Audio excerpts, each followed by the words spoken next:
નમસ્કાર દર્શક મિત્રો, દિલુક સત્તા શોમાં આપનું સ્વાગત છે. વિચાર કરો, 49 ફૂટ લાંબો અને આશરે 1 કે 1.5 ટન વજન ધરાવતો અને હિમાલય કરતાં પણ જૂનો કોઈ સાપ હોય.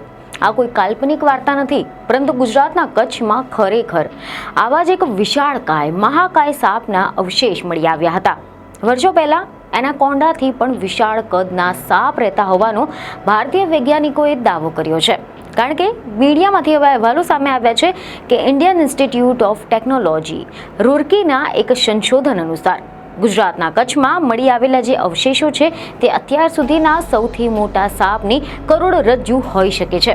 વૈજ્ઞાનિકોના દાવા અનુસાર આ સાપના અવશેષ 4.7 કરોડ વર્ષ જૂના છે અને તે પૃથ્વી પર જોવા મળતા સૌથી લાંબા સાપ પૈકીના એક છે. જોકે આઈઆઈટી રૂરકીના વૈજ્ઞાનિકોએ આ નવી શોધાયેલી સાપની પ્રજાતિનું નામ વાસુકી ઇન્ડેક્સ રાખ્યું છે. વાસુકી નામ ભગવાન શિવના ગળામાં વીંટાયેલા નાગ પરથી લેવામાં આવ્યું છે અને ઇન્ડેક્સનો શબ્દ થાય છે, આનો અર્થ થાય છે ભારતનો. વૈજ્ઞાનિકોએ આ નામથી દર્શાવ્યું છે કે આ નાગ એ ફક્ત ભારતમાં જ જોવા મળતો હતો અને તે ભગવાન શિવના નાગરાજ જેટલો શક્તિશાળી અને વિશાળ હતો. જોકે જેમ આપણે સૌ જાણીએ છીએ કે હિન્દુ પુરાણો અનુસાર ભગવાન શિવના ગળામાં ધારણ સાપનું નામ વાસુકી છે અને જો વૈજ્ઞાનિકોના દાવાઓ સાચા પડ્યા, દાવાઓને આપણે સાચા માનીએ તો કરોડો વર્ષ પહેલા કચ્છમાં વાસુકી નાગનું અસ્તિત્વ હતું.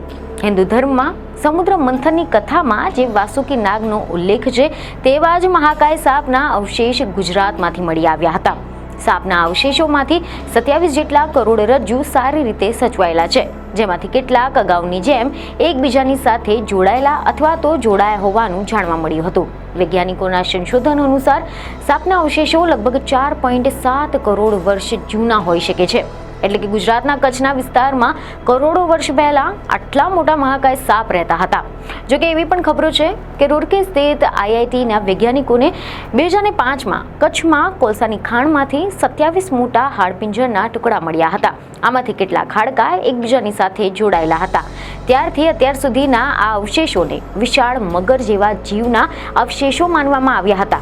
પરંતુ લાંબા સંશોધન બાદ હવે વૈજ્ઞાનિકોએ ઘટસ્ફોટ કર્યો હતો કે વાસ્તવમાં તો અત્યાર સુધીના વિશ્વના સૌથી મોટા નાગમાંનો એક હતો. અને ઘણા લોકોનું એમ પણ માનવું છે કે આ એ જ નાગ હોઈ શકે છે કે જેનો ઉલ્લેખ સમુદ્ર મંથનમાં જોવા મળે છે. આ નાગની મદદથી મંદરાચલ પર્વતને ક્ષીરસાગરમાં મંથન ચક્રની જેમ ફેરવવામાં આવ્યો હતો. આના પછી સમુદ્રમાંથી અમૃત અને હલાહલ વિષની સાથે 14 જેટલા રત્ન નીકળ્યા હતા અને ભગવાન શિવે આ હલાહલ વિષ પીધું હતું. હવે આપણે જાણીએ કે વાસુકી સાપનું જીવન ચક્ર કેવું હતું. શું તે વિશ્વનો સૌથી લાંબો સાપની જે લાંબી સાપ પ્રજાતિ હતી? તો એક અહેવાલ એવા સામે આવ્યા છે કે આ અંગે સંશોધનકારોનું માનવું છે કે જ્યારે સાપના મધ્ય ભાગના અવશેષો જોવા મળ્યા, જેના કરોડરજ્જુના હાડકાનો આકાર દર્શાવે છે કે વાસુકી સાપની શરીરની રચના પર્વતોમાં જોવા મળતા આધુનિક સાપ જેવી જ હશે. એટલા માટે જ તેઓને લાગે છે કે પ્રાચીન વાસુકી સાપની શિકાર કરવાની પદ્ધતિ અને આજે ઉચ્ચ પ્રદેશોમાં જોવા મળતા સાપની શિકાર કરવાની પદ્ધતિ ખૂબ જ સમાન હશે. આજે ઉચ્ચ પ્રદેશોમાં જોવા મળતી જે સાપની પ્રજાતિ છે, આ પ્રજાતિઓ સક્રિય શિકારી નથી. તેઓ શિકારનો પીછો નથી કરતા, તેના બદલે તેઓ સૂઈ જાય છે અને તેમના શિકારને નજીક આવવાની રાહ જુએ છે. એના પછી તેઓ શિકારને ભીંસમાં લે છે અને તેને કચડી નાખવા માટે પોતાની શક્તિનો ઉપયોગ કરે છે. વાસુકી ઇન્ડેક્સ પ્રજાતિએ પણ શિકારની આવી જ પદ્ધતિ અપનાવી હશે. વાસુકી પોતાના શિકારની રાહ જોતા હતા અને તેનું ભક્ષણ કરવાના તબક્કે તેને ભીંસમાં લેતા હતા અને ત્યારબાદ તેને કચડી નાખતા હતા અને પછી તેને ગળી જતા હતા. જોકે આ વાસુકી સાપના અવશેષો મળ્યા હતા તે સ્થળનું નિરીક્ષણ પણ સંશોધકોએ કર્યું હતું.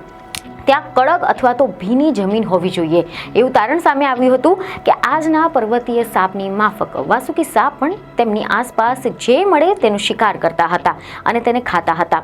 વાસુકીની જીવનશૈલી મુખ્યત્વે પાર્થિવ હોવા છતાં પણ તે જળાશયો, તળાવ અને ભીની જમીનમાં રહેતા હતા. જોકે ડાયનાસોર લુપ્ત થયાના 1.5 કરોડ વર્ષ પછી પણ સાપની આ પ્રજાતિ પૃથ્વી પર વિચરતી હતી. જ્યારે આ સાપ પૃથ્વી પર હતો ત્યારે હિમાલય પણ સંપૂર્ણ રીતે રચાયો ન હતો. ભારતીય ગોંડવાના ખંડ એશિયાઈ ખંડમાં ભળી ગયો હતો, પરંતુ આ પ્રક્રિયા પૂર્ણ થઈ ન હતી. એનો અર્થ એ થયો કે હિમાલય અસ્તિત્વમાં આવ્યો એના પહેલાથી જ ભારતની મુખ્ય ભૂમિ પર સાપની વાસુકી પ્રજાતિઓ અસ્તિત્વમાં હતી. આયા સમયગાળા દરમિયાન વાસુકી સાપ હાલના ગુજરાત પ્રદેશમાં રહેતા હતા. આ સિવાય આ પ્રદેશમાંથી વાસુકી સાપના અશ્મિઓની સાથે સાથે પ્રાચીન વેલ, શાર્ક, મગર અને કાચબાના અવશેષો પણ મળી આવ્યા હતા.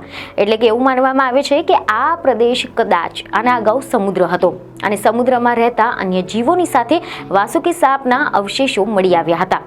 વાસુકી નિશ્ચિત રીતે વિશ્વના સૌથી લાંબા સાપમાંનો એક છે, પરંતુ હજી પણ તે વિશ્વનો સૌથી લાંબો સાપ છે તેવું ન કહી શકાય, કારણ કે એવા પણ રિપોર્ટ છે કે 2004માં કોલંબિયામાં ટાઇટોનોબોઆ નામના પ્રાચીન સાપના અશ્મિ મળી આવ્યા હતા. ત્યારે એવું કહેવામાં આવ્યું હતું કે તે વિશ્વનો સૌથી લાંબો સાપ હતો. વૈજ્ઞાનિકોએ વાસુકી સાપની લઘુત્તમ અને મહત્તમ લંબાઈનો અભ્યાસ કરતા એવું તારણ કાઢ્યું કે આ સાપની લંબાઈ 11 મીટરથી લઈને 15 મીટર સુધીની હોઈ શકે છે. એટલે કે વાસુકી સાપની લંબાઈ 36 ફૂટથી લઈને 49.2 ફૂટ સુધીની હોઈ શકે છે. જ્યારે ટાઇટનોબો જે સાપ છે આ સંદર્ભમાં તેની લંબાઈ 42.7 ફૂટની છે. તેથી જ સંશોધનકારોએ તારણ કાઢ્યું કે વાસુકી સાપની લંબાઈ પણ જે આ બીજો સાપ છે તેના જેટલી જ હોઈ શકે છે અથવા તો તેનીથી વધુ હોઈ શકે છે. જોકે ઓછામાં ઓછા 36 ફૂટ લાંબુ હોય તે શક્ય છે. આની સાથે જ તેમને સાપના શરીરના મધ્ય ભાગના અવશેષો જ મળ્યા હતા, જેનાથી વાસુકી ખરેખર કેટલો લાંબો હશે તે કહેવું મુશ્કેલ છે.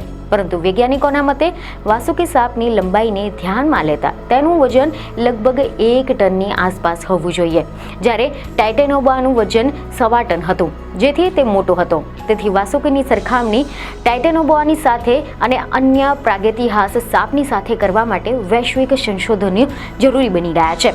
મહત્વનું છે કે વાસુકી એક એવો સાપ હતો કે જે તેના કદ, શક્તિ અને પૌરાણિક મહત્વની આપણને આશ્ચર્યચકિત કરી નાખે છે.